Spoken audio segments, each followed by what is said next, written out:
وہ ہے صدقہ فطر، جسے ہم فطرانہ بھی کہتے ہیں اپنی لینگویج میں، اس سے متعلق صحیح فقہی احکام و مسائل۔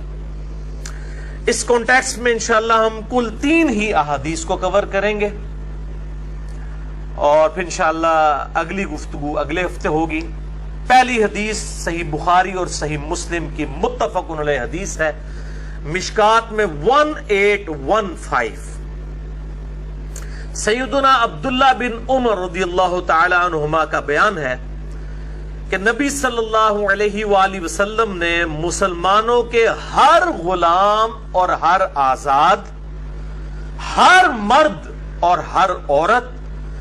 ہر چھوٹے اور ہر بڑے، ایون اگر اس دن بھی کوئی بچہ پیدا ہوا ہے تو اس کا بھی فطرانہ دینا ہوگا۔ نمبر 1 ہر غلام اور ہر آزاد، نمبر 2 ہر مرد و عورت، نمبر 3 ہر چھوٹے اور ہر بڑے کی طرف سے 1 سا کھجور یا 1 سا جو صدقہ فطر کے طور پر فرض فرمایا، اور یہ بھی فرمایا کہ عید کی روانگی سے پہلے ادا کر دیا جائے۔ عید کی نماز سے پہلے صدقہ فطر ادا کریں گے تو وہ صدقہ ہوگا، ادروائز پھر وہ بعد میں عام صدقہ ہوگا۔ جس طرح کہ عقیقہ جو ہے وہ 7ویں دن ہی ہو سکتا ہے، اس کے بعد وہ عام صدقہ ہوگا۔ صدقہ فطر بھی عید کی نماز سے پہلے ادا کریں گے تو وہ ادا ہوگا۔ سنن ابی داؤد میں حدیث ہے انٹرنیشنل نمبر کے مطابق 1609 کہ جو شخص عید کی نماز کے بعد صدقہ فطر دے گا وہ پھر عام صدقہ ہوگا، وہ ایکسٹرا آرڈنری ثواب پھر اس کو نہیں ملے گا۔ اور صحیح بخاری میں حدیث ہے 1501 انٹرنیشنل نمبر کے مطابق کہ ابن عمر رضی اللہ تعالیٰ عنہ چاند رات سے 1 یا 2 دن پہلے بھی صدقہ فطر ادا کر دیتے تھے، یعنی عید سے 1-2 دن پہلے بھی، اگر جلد سے جلد بھی دینا ہے تو عید سے 1-2 دن پہلے دیں۔ بعض لوگ رمضان شروع ہوتے ہی دے دیتے ہیں، یہ بالکل غلط ہے، خلاف سنت ہے۔ بالکل آخری دنوں میں عید کا چاند نظر آنے سے 1-2 دن پہلے صدقہ فطر دیا جائے، اور بہتر یہ ہے کہ عید کے لیے جاتے وقت دیا جائے، اور ضروری نہیں کہ آپ نے مسجد میں دینا ہے، کسی بھی غریب کو دے سکتے ہیں، کسی بھی مسکین کو دے سکتے ہیں، اس میں کوئی قید نہیں ہے کہ آپ نے مسجد والوں کو دینا ہے۔ مسجد والوں کے پاس الحمدللہ اللہ کا دیا ہوا بہت کچھ ہے، اور وہ ان کی گاڑیوں کا پیٹرول اور ان کے جو باڈی گارڈ ہیں ان کے 2-2 کلو کے ایک وقت کے گوشت کے اوپر خرچ ہونا ہے، کسی غریب پہ نہیں ہونا۔ تو بہتر یہ ہے کہ آپ کے جو رشتہ دار غریب ہیں سب سے زیادہ حق ان پر ہے آپ کا، کہ وہ آپ پر حق رکھتے ہیں کہ آپ ان کو جو ہے وہ اللہ کی راہ میں جو صدقہ اور خیرات کرتے ہیں وہ ان کو دیں، جن کو آپ جانتے بھی ہیں کہ یہ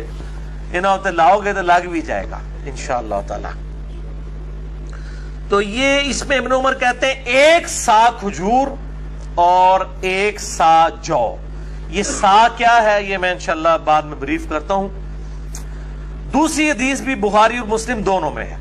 مشکات میں 1816۔ ابو سعید خدری رضی اللہ تعالیٰ عنہ کا بیان ہے کہ ہم نبی صلی اللہ علیہ وآلہ وسلم کے مبارک دور میں 1 سا اناج یا 1 سا جو یا 1 سا کھجور یا 1 سا پنیر یا 1 سا کشمش صدقہ فطر کے طور پر ادا کیا کرتے تھے۔ کشمش بھی 1 سا ہجرام زارج بنتا ہے۔ یہ سا کیا ہے؟ یہ ایک میئرمنٹ کا انسٹرومنٹ تھا جس کو آپ سمجھ لیں جس طرح آج کل 1 لیٹر کا ماپ ہوتا ہے نا، دودھ ناپ کے دیتے ہیں، وہ ایک خاص برتن ہوتا ہے، اس طرح ایک ٹوپا، ایک سمجھ لیں لکڑی کا بنا ہوا ایک برتن حجاز کے اندر، مکہ مدینہ میں باقی جگہ پہ بھی استعمال ہوتا تھا، اس سے سا کہتے تھے، سواد الف عین سا، 1 سا وہ پیمانہ تھا میئرمنٹ کا۔ 1 سا کے اندر 4 مد ہوا کرتے تھے، جس طرح آپ سمجھ لیں آج کل 1 کلو گرام میں 4 پاؤ ہوتے ہیں، 4 پاؤ مل کے 1 کلو گرام بنتا ہے، اس وقت 4 مد مل کے 1 سا بنتا تھا۔ یہ مد وہی ہے جو بخاری اور مسلم میں حدیث ہے جس کا کانٹیکسٹ صحیح مسلم میں ہے، انٹرنیشنل نمبر کے مطابق صحیح مسلم میں 6488، کہ جب عبد الرحمن بن عوف رضی اللہ تعالیٰ عنہ کو خالد ابن ولید نے ایک دفعہ گالی دے دی جھگڑے کے دوران، تو آپ صلی اللہ علیہ وآلہ وسلم نے حضرت خالد ابن ولید کو بلا کے ڈانٹا اور فرمایا خالد تو میرے صحابہ کو گالیاں دیتا ہے؟ حالانکہ خالد بھی صحابی تھے، لیکن آپ نے فرق کر دیا کہ جو لوگ گولڈن پیریڈ میں اسلام لے کے آئے اور جو اسلام پر جب مشکل وقت تھا اس وقت اسلام لے کے، ان میں فرق ہے۔ خالد تو بہت بعد میں مسلمان ہوئے، صلح حدیبیہ کے بھی بعد، اس وقت تو سب لوگ اسلام قبول کر رہے تھے، کیونکہ جو ہے وہ آپ سمجھ لیں ٹلٹ ہو چکا تھا قبلہ آپ صلی اللہ علیہ وآلہ وسلم کی طرف، کہ آپ کو غلبہ حاصل ہو گیا تھا۔ تو فرمایا تو میرے اصحاب کو گالیاں دیتا ہے؟ آپ نے فرمایا اب تم میں سے اگر کوئی شخص احد پہاڑ کے برابر بھی سونا خیرات کر دے، یہ خالد ابن ولید کو کہا، صحیح مسلم 6488، یہ آدھی حدیث بیان کرتے ہیں میرے اصحاب کو گالی مت دو، یہ پوری حدیث اس طرح کہ میرے اصحاب کو گالی مت دو، اب تم میں سے یعنی خالد ابن ولید اور بعد کے لوگ جو مسلمان ہوئے ہیں یا فتح مکہ پہ معافیاں مانگ کے جو طلقاء جن کی جان بخشی کر کے ان کا اسلام قبول کیا گیا، ابو سفیان اور معاویہ رضی اللہ تعالی عنہم اجمعین، ان لوگوں نے اگر احد پہاڑ کے برابر سونا بھی خیرات کر دیا، اور میرے صحابی عبد الرحمن بن عوف جو سینئر ہے انہوں نے اگر ایک مد گندم بھی خیرات کی نا اللہ کے حضور،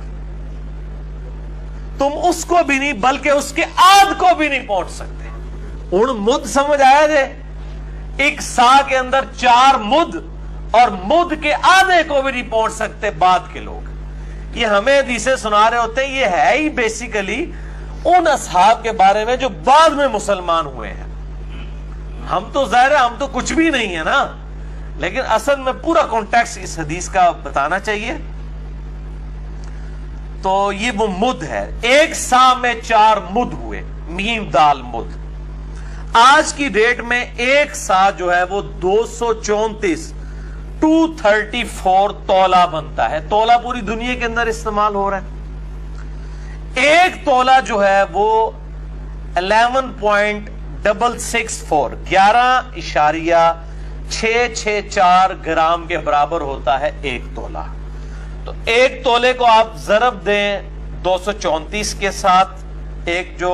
تولے کے ایکویلنٹ گرام بنے ہیں، یعنی 11.664 کو ضرب دیں 234 کے ساتھ، یہ ایک سا آج کی ڈیٹ میں یعنی 3 جون 2017 جو اب ہمارا پیمانہ چل رہا ہے، ایک سا جو ہے یہ 2730 گرام بنتا ہے، 2730 گرام،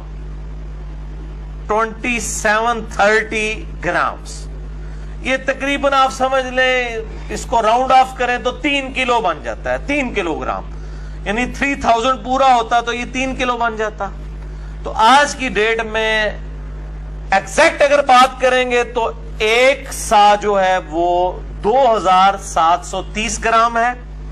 اور اگر راؤنڈ آف کریں تو تقریباً 3 کلو گندم یا جو یا 3 کلو کھجور۔ اب کھجور ہی جو اچھی کھجور ہے وہ 200-250 روپے کلو ہے، تو 200 روپے کلو بھی لگائیں تو 600 بنتا ہے۔ اور گندم بھی جو آپ کھا رہے ہیں، یہ نہیں ہے کہ آپ جو ہے وہ، میں جس طرح میں تو دیسی گندم استعمال کرتا ہوں، وہ تقریباً 55 روپے کلو ہمیں آٹا پڑتا ہے، لیکن عام مارکیٹ ریٹ 40 روپے کلو بھی ہے۔ تو جو آپ استعمال کر رہے ہیں اس کا، اور یہ بھی جو انگلینڈ کے اندر اور جو امریکہ کے اندر جو لوگ جو ہے وہاں پہ رہتے ہیں، وہ ادھر اپنے ماں باپ کو کہہ رہے ہوتے ساڑھی طرفوں دے دو جی، نہ بھائی، تو اڈی کیلکولیشن ہوتے مطابق ہوئے گی۔ جو آپ کو وہاں پر ریٹ مل رہا ہے، جو آپ کا اناج کا ریٹ ہے ڈالرز کے اندر یا پاؤنڈز کے اندر، اس کے مطابق آپ کو دینا ہوگا۔ آپ کیلکولیٹ کریں کہ 3 کلو گرام اناج کا ریٹ جو ہے گندم کا یا جو کا جو ریٹ بنتا ہے، یا کشمش کا، یہ جو بھی آپ دینا چاہیں، اس میں آپشن ہے، جو مرضی آپ دے سکتے ہیں۔ اگر کوئی امیر آدمی ہے کشمش دے دے، وہ تو ہزاروں میں بن جائے گا، تو وہ اس کے مطابق دے گا. اور یہ الحمدللہ ایک سا کے اوپر پوری امت نے اجماع کیا ہے. اب تھوڑی کڑوی باتیں آنے لگی ہیں. پوری امت نے اجماع کیا ہے کہ ایک سا جو اناج ہے یہ دیا جائے گا صدقہ فطر کے طور پر. الحمدللہ چاہے وہ اناج گندم کی شکل میں ہو, چاہے وہ جو کی شکل کے اندر ہو, چاہے وہ آپ سمجھ لیں کھجور ہو, بلکہ بخاری مسلم میں منقع بھی آیا ہے, منقع ہو, کوئی اور چیز ہو, کشمش ہو, سب کے سب جو ہے وہ اس میں دیں گے. لیکن ہمارے جو احناف حنفی بھائی ہیں وہ کہتے ہیں جی آدھا سا بھی چل جائے گا اگر گندم ہوگی, اور وہ اس چیز کو جو ہے نا وہ پروپیگیٹ کرتے ہیں. اس لیے ان کی آپ کیلکولیشن دیکھیں نا, وہ انہوں نے پہلی تو بات ہے کہ وہ سا ہی غلط کیلکولیٹ کیا ہوا ہے. وہ آدھا کر کے بھی ان کا 2.5 کلو بن رہا ہوتا ہے, ان کا سا جو ہے وہ 5 کلو کا ہے. شکر ہے پھر بھی وچ قریب آ ہی جانے ہیں ربو ہی بچ کے. تو ایک سا کو انہوں نے آدھا کر دیا ہوا ہے. وہ کہتے ہیں نہیں جی ایک سا ہے کھجور کے لیے, جو کے لیے اور کشمش پنیر کے لیے, لیکن اگر گندم دیں گے پھر آپ آدھا سا بھی دے سکتے ہیں. اچھا, اب اہل حدیث جو ہے وہ ان کے اوپر چڑھائی کر رہے ہوتے ہیں, کہتے ہیں جی دیکھیں جی حنفیوں نے دین ہی بدل دیا ہے, اور وہ جعلی روایتیں ابو داؤد ترمذی کے اندر, واقعی وہ جھوٹی روایتیں ہیں کہ آپ صلی اللہ علیہ وآلہ وسلم نے فرمایا کہ گندم جو ہے وہ آدھا سا بھی دی جا سکتی ہے. وہ تو تمام محدثین کے ہاں جعلی روایت ہے, کوئی ایکسیپٹیبل نہیں ہے, اور بخاری مسلم سے وہ ٹکرا رہی ہے. جب واضح آ گیا کہ اناج بھی آپ نے ایک سا دینا ہے, اور صدقہ فطر کے اوپر جو چیپٹر آتا ہے مشکات کے اندر, یہ پہلی جلد کے اندر ہی آ جائے گا, مشکات کے اندر 1817 اس کا نمبر ہے. اور یہ حدیث کی پرائمری کتاب جو ہے وہ ابو داؤد اور نسائی ہے, اور ابو داؤد میں اس کا نمبر ہے 1622, نسائی میں ہے 2512 اور 2510. اور اس میں امام نسائی نے خود لکھ دیا ہے کہ جو حسن بصری بیان کر رہے ہیں ابن عباس سے, تو حسن بصری کی ابن عباس سے جو ہے وہ سما ثابت نہیں ہے حسن کی. اب یہ حسن بصری ہوں گے, جب حدیث کی ٹرم میں حسن مراد لیا جاتا ہے جو حسن بصری کوئی, تو یہ وہ بیان کر رہے ہیں یہ منقطع روایت ہے. اس میں یہ الفاظ موجود ہیں کہ نصف سا گندم بھی دی جا سکتی ہے, اور کھجور ایک سا ہوگی, اور اسی طریقے سے جو بھی ایک سا ہوگی, لیکن جو گندم ہے وہ نصف سا. لیکن یہ روایت جو ہے وہ کمزور ہے اور منقطع روایت ہے. اس روایت کا سہارا لیتے ہیں. اب ظاہر ہے کہ جب وہ کسی کے پاس کچھ بھی نہیں ہے پھر وہ جعلی روایتوں کا بھی سہارا لینا شروع کر دیتے ہیں حنفی. تو بیسیکلی مسئلہ یہ نہیں ہے کہ یہ ضعیف روایتوں کا سہارا لے رہے ہیں, اصل مسئلہ گل وچ کوئی اور ہے. یہ جو امت کے اندر بدعت جاری ہوئی ہے نا سا کو نصف کرنے کی, یہ حضرت معاویہ ابن ابی سفیان رضی اللہ تعالیٰ عنہ کی جاری کردہ بدعت ہے. یہ ہے اصل وچ گل اور کوئی, وہ میں انشاءاللہ ٹروتھ ریویل کرنے لگا ہوں. اور پچھلے رمضان کی بات ہے, یہاں میں ایک اہل حدیث مسجد میں فجر کی نماز کے بعد وہ درس دیتے تھے, ایک اہل حدیث عالم دین, تو وہ درس دے کے جب فارغ ہوئے صدقہ فطر پہ دے رہے تھے, عید آنے والی تھی, تو وہ حنفیوں کے اوپر گرج رہے تھے, جناب یہ دیکھیں یہ نصف سا کے قائل ہیں, احادیث کہتی ہیں کہ پورا ایک سا دینا ہے, اور یہ ہے وہ ہے. ان لوگوں نے دیکھیں دین کے اندر کس طرح کی ملاوٹ کر دی ہے. جب وہ درس کر کے فارغ ہوئے میں نے ان سے سلام لیا, میں نے کہا حضرت صاحب یہ آپ جو حنفیوں کے اوپر گرجے ہیں, حنفیوں بیچاروں کا تو کوئی قصور نہیں ہے, ان تک تو دین ٹیمپرڈ فارم میں پہنچا ہے, گل وچ کوئی اور ہے, اندر دی گل کوئی اور ہے. تو میں نے کہا کہ آپ کو پتہ ہے کہ یہ اس امت میں کس شخص نے اس سنت کو بدلا ہے اور یہ بدعت جاری کی ہے نصف سا گندم والی، تو ان کا چہرہ فک ہو گیا، کیونکہ جب میں بات کر رہا ہوں سننے والا اہل حدیث عالم ہو تو اس کو فوراً سگنل آنے شروع ہو جاتے ہیں کہ گل وچ کوئی اور ہے، تو وہ کہنے لگے کہ ہاں جی مجھے پتا ہے۔ میں نے کہا کون ہے بتائیں نا عوام کو، کیوں نہیں بتا رہے؟ آپ نے آدھا درس دیا، کل اس طرح کریں دوبارہ درس دیں اور لوگوں کو بتائیں کہ اس سنت کو کس نے بدلا ہے۔ وہ جی ہم تو صحابہ کرام کے بارے میں بول نہیں سکتے۔ میں نے کہا صحابہ کرام نہیں یار، ایک بندہ ہے آپ نے اس کو صحابہ کرام کہہ دیا، ایک کے لیے سنگولر کا صیغہ استعمال کریں، آپ جمع کا صیغہ کیوں استعمال کرتے ہیں؟ یہ زیادہ زیادہ 4 بندے ہیں، حضرت معاویہ ہیں، حضرت مغیرہ ابن شعبہ ہیں، عمر بن عاص ہیں اور بسر بن ابی ارطا، یہ 4 بندے ہی ہیں، اور صحابہ کرام وہ تو ہزاروں میں ہیں۔ ان 4 کو آپ نے ریپریزنٹیٹو کیسے بنا دیا؟ بنانا ہے تو حق 4 یار کو بنائے، ابو بکر، عمر، عثمان و علی کو رضی اللہ عنہم اجمعین۔ تو 4 کو آپ صحابہ کرام کہہ دیتے ہیں کہ جس طرح پتہ نہیں سارے صحابہ کے خلاف کوئی مہم کھڑی ہو جائے گی۔ بھائی آپ خود اپنے ممبروں سے سناتے ہیں کہ عبداللہ بن عمر نے حج تمتع کے مسئلے میں حضرت عمر کی مخالفت کر دی، جامع ترمذی میں حدیث ہے، اور بخاری اور مسلم میں مولا علی نے حضرت عثمان غنی سے مخالفت کر دی حج تمتع کے مسئلے میں۔ جب انہوں نے حج تمتع کو ختم کیا تو انہوں نے کہا یہ سنت ہے، حضرت علی ڈٹ گئے، عبداللہ بن عمر بھی ڈٹ گئے اپنے مسئلے پہ۔ تو جب یہ آپ باتیں بیان کرتے ہیں تو اس وقت اگر حضرت عثمان اور حضرت عمر کی غلطی بیان ہو سکتی ہے اور وہ الحمدللہ امت نے ایکسیپٹ نہیں کی ہے، امت نے ریجیکٹ کر دیا اس کو، آج پوری امت جو ہے وہ حج تمتع کرتی ہے، قیامت تک کے لیے باقی ہے الحمدللہ۔ اور یہاں پر بھی امت کی جو اہل علم کی اکثریت تھی انہوں نے اس فتوے کو ریجیکٹ کیا، احناف لے کے چلے وہ بھی اپنی وہ تقلید کی روش کے اندر، لیکن اصل مسئلہ یہ تھا کہ یہ حضرت معاویہ نے یہ بدعت جاری کی تھی کہ انہوں نے 1 سا کو بدل دیا اور آدھا سا کر دیا گندم کے لیے۔ تو وہ اہل حدیث عالم سے جب میں نے کہا تو یہ صحابہ کرام نہیں ہیں، یہ حضرت معاویہ ہیں، کہنے لگے ہاں جی ہاں لیکن ہم تو خاموش ہیں۔ میں نے کہا آپ خاموش ہیں تو باقیوں کے بارے میں بھی خاموش ہو جائیں، مجھے بتائیں جو شخص جرم کا بانی ہو اس کے بارے میں آپ خاموش ہوں،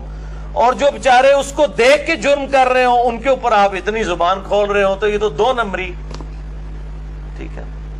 چور کو نہ مارے، چور کی ماں کو مارے، جو ایک محاورہ بھی بولا جاتا ہے۔ تو اگر آپ یہ سمجھتے ہیں دین کے ساتھ بدنیتی کی ہے احناف نے، تو جس آدمی نے یہ بدعت شروع کی ہے پہلے اس کو لا کے کٹارے میں کھڑا کریں، ورنہ انٹرنیشنل عدالت میں ہمارا یہ مقدمہ آپ لے کے چلے جائیں تو گورے سے فیصلہ کروا لیں۔ میں تو لوگوں سے کہتا ہوں ہم اپنا جو مقدمہ پیش کر رہے ہیں، کہہ رہے ہیں علماء کے ساتھ بیٹھیں، میں آج اس ویڈیو کی وساطت سے سب علماء کو کہتا ہوں میرے ساتھ بیٹھیں، لیکن انصاف کے لیے جو جج ہوں گے نا وہ گورے ہونے چاہیے، کہ میں کتابیں کھولوں گا اور سامنے رکھوں گا، گورا جو ہے نا وہ نہیں، اس کے سامنے کوئی بزرگ کوئی امام نہیں ہوگا،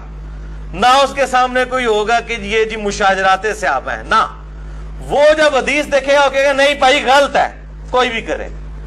تو میں علماء کے ساتھ بیٹھنے کے لیے تیار ہوں، لیکن یہ بھی آج خوش ہو جائیں گے نا، کہتے ہیں جی بیٹھتا نہیں ہے، سارے پریشان ہیں۔ یہاں بھی جو 70-80 کے قریب لوگ بیٹھیں گے، لے جائیں میرا پیغام، لوگوں کو بتائیں جی تیار ہیں علی صاحب، لیکن جج جو ہے وہ گورا ہونا چاہیے، کوئی مسلمان جج نہیں ہونا چاہیے، کوئی مولوی نہیں چاہیے، نہ مسلمان اینکر، گورا بٹھائیں جج لے آئیں، کسی بھی عدالت میں ہم بات کرنے کے لیے تیار ہیں، کیونکہ آپ کے مسلمان اینکر اور مسلمان جج جو ہے وہ پری ڈیٹرمنڈ رزلٹس کے ساتھ بیٹھے ہوئے ہیں، یہاں تو معاملہ کچھ اور ہے۔ تو یہ آپ وہ ٹروتھ ریویلنگ حدیث بھی سن لیں،